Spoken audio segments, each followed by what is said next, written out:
I don't know if we need to do a wellness check on AOC or if we can actually make fun of this. She might have some mental health issues there, but let's just pretend she's sane for the sake of the argument here. Which is the cringier moment, her Ricky Ricardo impersonation or her dance moves, Dave?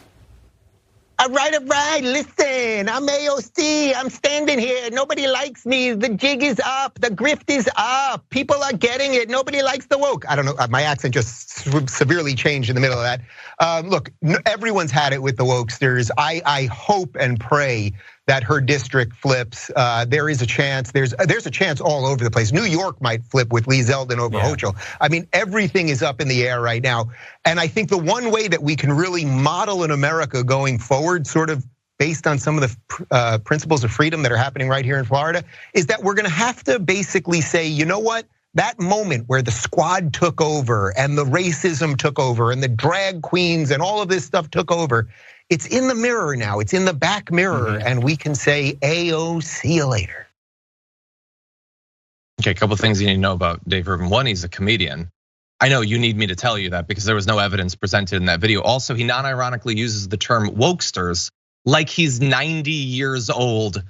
Anyway, so AOC danced because at a town hall meeting where she had a group of her actual constituents, they were trying to talk about issues. People came in with insane signs about UN conspiracy theories and shouted over everyone for 20 minutes, making it impossible for the event to actually work.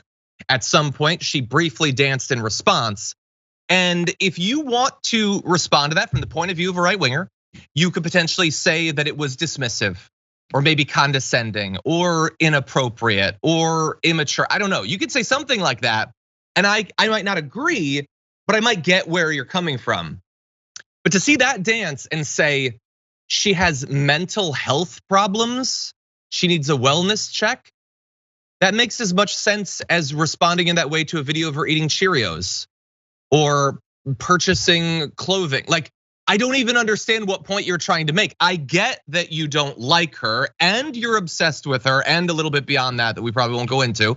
I get that, and I get that you really want to take her down, and it's so hard to because the positions she holds are actually very popular. But the idea that that was a demonstration of insanity, Jessica, I spend a lot of time trying to understand the thought process of these people because unlike them, we have empathy and we try to project ourselves into the frame of mind of other people. I don't get what point they're trying to make there.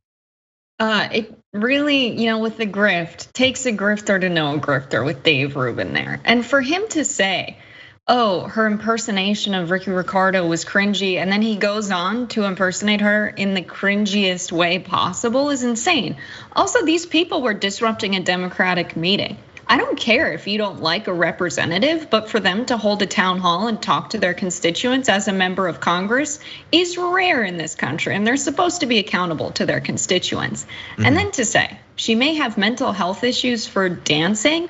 Who is the right wing propping up as their spokesperson, giving them exclusive interviews right now? Kanye West, who has said time and again, when I'm having an episode, I have mental health issues, I cannot control what I say, and I do things that I end up regretting. And what are they doing? They're platforming him and giving him a microphone. So the hypocrisy here is insane. Yeah, 100%. That is the part that's insane.